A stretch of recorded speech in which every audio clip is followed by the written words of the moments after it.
Good morning, my little goblins. If you're new to my channel, welcome. This is Penelope.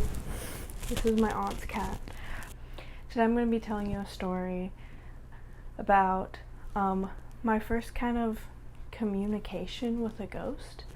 In my, how long have I been practicing witchcraft? Like 3 to 4 years of practicing. I've like spoken with deities and like my spirit guides, but I've never actually communicated with a ghost. This story was very interesting. The experience was very interesting for me. I have always, not always, the past few years I have been told that I am a medium. I don't know if you can hear her purring, but I've always been very sensitive to energies. I've always felt like I've been very connected with the spiritual realm or whatever. So yeah, it was something I've always thought about, but you know, I've always like skeptical of those things. A lot of people think mediums are like frauds, and I'm not doing it for money or anything. It's just something that I do in my practice. Let's get into this story. So basically, my best friend had just moved into a new home. I was not aware of this at the time. She made me think that this was all happening at her house when she lived with her parents.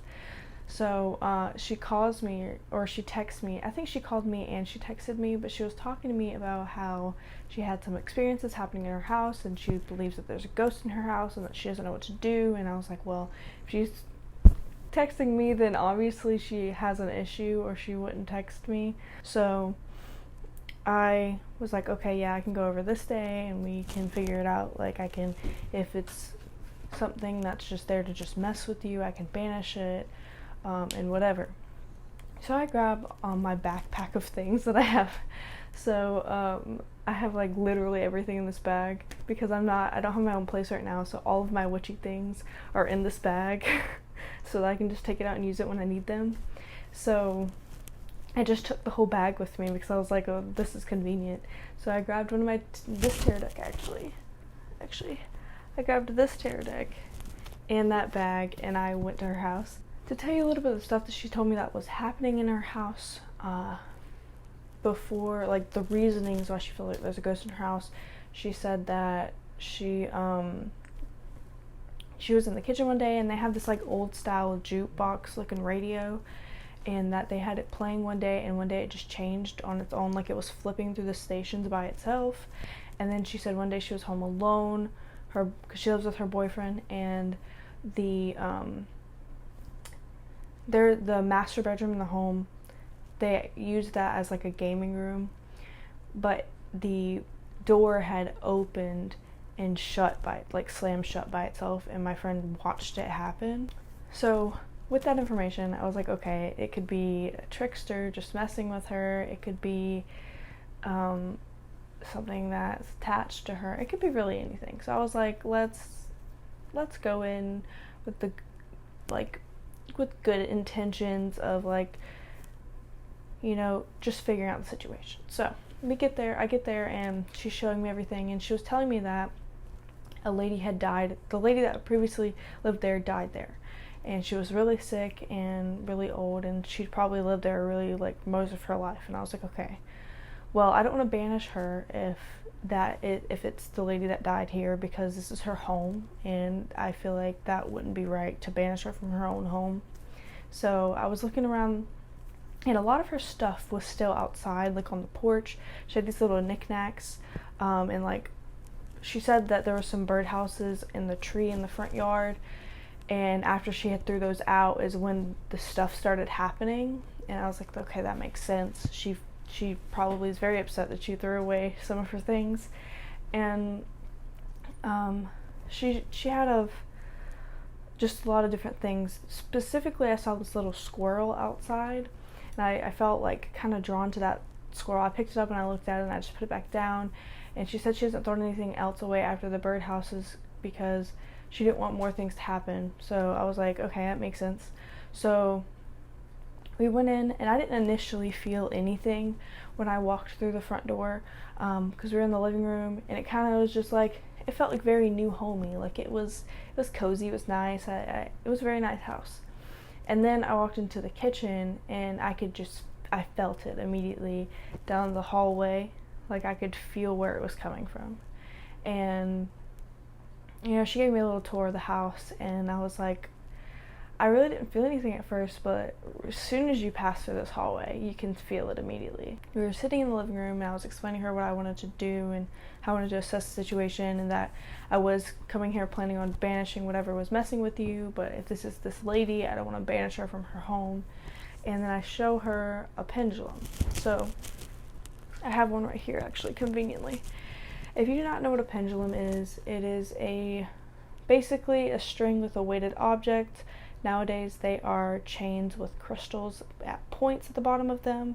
But really anything with a weighted object can be used as a pendulum, a string and a paper clip, any type of necklace, really. As long as you like cleanse it and you kind of like train it to use it as pendulum, you can really just use it as pendulum. But I had one like this, and I showed her. Every pendulum is different. You would ask it to say yes. And for this pendulum, yes is forward and backwards, which I'm kind of moving it, trying to move up to show you. So, but for this pendulum, yes is forward and backwards, and no is in a circle. And when she saw me doing it, I could tell she felt very skeptical about it, so I handed it to her. And I said, you ask it a question. Yes is this, no is that. You ask it a question, and you determine whether you believe it or not. Because I didn't want her to go into this thinking that I had like rigged all of this, you know what I mean? So she does it, and she's like asking questions. I said, you don't have to say them out loud. You can ask them in your head if you don't feel comfortable saying them out loud. So she does that. She asks a few questions, and she was like kind of baffled by it. She was very shocked. It seemed like her boyfriend is an atheist, and he kind of feels like she's overreacting a bit. So he didn't really he's very respectful. He was very respectful of my process of everything, but he really doesn't really believe in this stuff. So she had him try the pendulum, and he was just kind of like whatever about it. He didn't feel. Penelope, I headed to the actual room. Child, right now? Do you really have to be a crackhead right now? She's showing me the master bedroom / their gaming room, where they think the energy is coming from, and blah blah blah. And I could feel it immediately. It's like I said, when I went through the hallway, that's where the energy was coming from. So when I started witchcraft, I noticed that I see a lot of energy with my mind's eye. Like if I were to close my eyes, I can see it with my mind's eye, if that makes sense.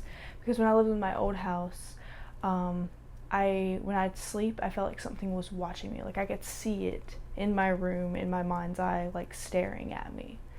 So, yeah. Ever since then, I realized that I can see things like that in my mind's eye. So that's kind of basically what I was doing. So I was sitting there and I was like grounding myself. I was taking deep breaths, trying to figure out where this energy was coming from. Penelope, calm down for 2 seconds, please. In this room, when you walk in, they had just moved in, so they don't have a lot of stuff in there. It was just an open room. They had a desk at the back wall, and they had some boxes like around lining the other sides of the walls, because they were still unpacking. And there's this closet in the corner, and when I sat near the entrance of the room, and I could feel the energy coming from that corner, right? So I was like telling them how I was feeling about the room and where I felt like the energy was coming from. We were talking, and then we went into the room and tried to communicate with the spirit. So I tried tarot first, and it didn't really make sense. So I was very confused, and I was like, okay, well, if this lady died recently, and she doesn't know what tarot is. She's not going to understand how to use it, so I'm going to use the pendulum. It is pretty easy for her to be able to understand. It's just swinging back and forth. And so basically what I did is I had the pendulum and I was asking her questions. I was like, so this is yes, this is no, like, do you understand? She said yes. And then I had taken a piece of paper and I had wrote the alphabet from A to Z, like, down the piece of paper. And I looked at my friend. I said, do you know the name of the lady that died here? If you do not tell me, but I just want to know if you know it. And she said yes. And I was like, okay, well, I'm going to take the pendulum and I'm going to have her circle each letter of her name. That way we can determine if this is the lady that is here. For the sake of the video, I'm going to say that the lady's name was Bunny. Was not her name, but for the video, her name was Bunny, okay? Again, I did not know this at the time. So I tell her, I said, I'm going to go over each letter, and the letter that starts your name, you would circle that and then go on for the rest of the letters of your name. Do you understand? And she said yes. So I did A, nothing, B, circled. I was like, okay, so I wrote down B, and then I started again, and then it stopped at E, and I was like, I put an E, and then I started from the beginning, and I went down to U. It circled U. I put the U, and then I started over, and it got to N. It circled N, and I put the N down, and I was looking at it, and I was like, B-E-U-N. I was like, that makes no sense. So I stopped. And I was like, obviously, clearly this isn't working. It's not making any sense.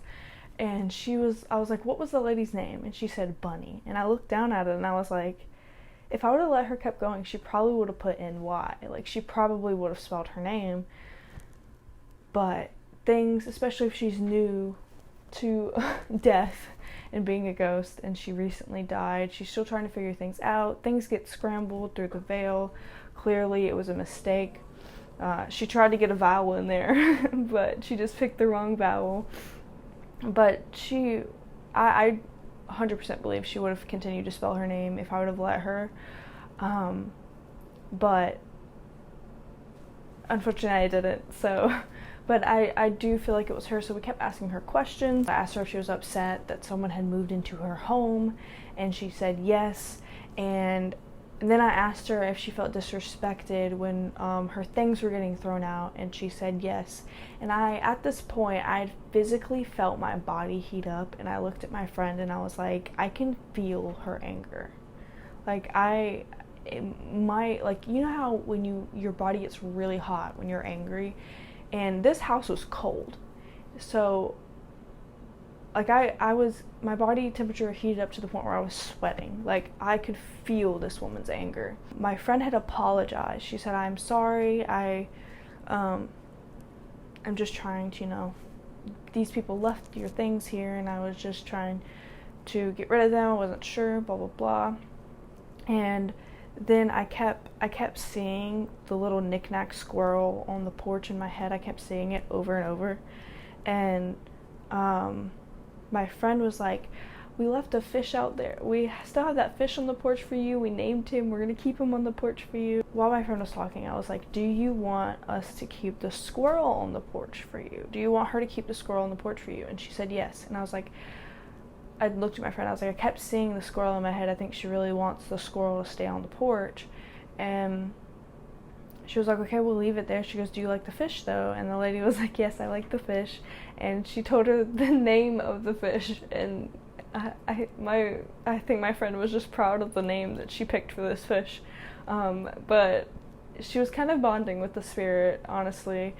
And then I had my friend use the pendulum to talk to her, and the communication wasn't as intense. Like, when I was asking her questions, the pendulum was like moving like this, like basically like when I was doing yes answers, it was like Like, it was moving, like really, like you could feel the energy through the pendulum. And so I had my friend do it so that, again, she could experience it for herself and not just experiencing it through me. And when she tried asking her questions, they were moving a bit, but it wasn't as intense. And I kind of think, like, maybe it is because I'm a medium. I feel like this experience kind of confirmed for myself that I'm a medium, because I have been told that before, but like I said before, I didn't really believe it. But I feel like this experience kind of confirmed it for myself, because the communication I had with this spirit was nothing I've ever experienced before. I feel like I had the most communication with her because I'm a medium. Because people, the difference between a medium and a psychic is psychic abilities can be learned, and being a medium is someone who can easily communicate with spirits and easily channel spirits like that. And I felt like that is what I did. Maybe I didn't. That experience for me did really solidify my feelings about being a medium. And I also hate talking about the fact that I feel like I'm a medium, because I feel crazy, and I feel like people are going to think I'm crazy, but it's okay. It's fine. I'm not crazy. I know I'm not crazy. I have these experiences for myself. I can validate my own feelings because I know what I experienced. Besides the point, since we realized that questions weren't really working with my friend, I decided to keep using the pendulum just because communication was easier that way and less frustrating. And I'm sure it was less frustrating for Bunny as well, because I'm sure it was kind of frustrating going from easy communication to like kind of struggling a little bit. So then I kept hearing whine in my head, like whine, whine, whine, whine, whine, whine, over and over and over. And I had remembered that my friend says that she pours a glass of wine every night before she goes to bed. And so I had asked her, I said, do you want Rebecca to share a glass of wine with you? And it was like the biggest swing yes, like ever. And I was like, okay, if you, I was like, Rebecca, if you feel, you don't, I was like, I told her, you said you don't have to if you don't believe in any of this stuff, but I think she would very much appreciate it if every once in a while you poured a glass of wine for her and kind of like drank wine with her. Because what I felt from this spirit is I felt like she didn't want to be forgotten. And that's what I told my friend. I said, I feel like she doesn't want to be forgotten. I think she really just wants to be acknowledged that she's there. So I was just kind of making it an easy transition for my friend and for the spirit. It felt like she had a lot of anger. Again, I feel I would too if it felt like if you watched people move your things out of your own home and watched more people move in and you couldn't do anything about it, I would feel upset too. So I feel like I completely understood how this spirit was feeling, and I just kind of wanted to make it easier for them to coincide with each other. Obviously, she is a spirit, and some people would be like, oh, it's a ghost, why would it matter? But obviously, she had enough anger that she was impacting my friend's life, and I feel like it's easier to just respect these spirits that were once living people, and try your best to coincide with them, because obviously whether you like it or not, they're there. So but yeah, that was my experience communicating with a ghost. I have had like experiences that I feel like were paranormal experiences, but I've never had anything like this before. This is completely different for me. Definitely is something I will remember forever. Definitely has changed the way I look at spirits and ghosts and anybody's paranormal experiences. Yeah, that's it. I hope you guys have a wonderful week. Drink your water.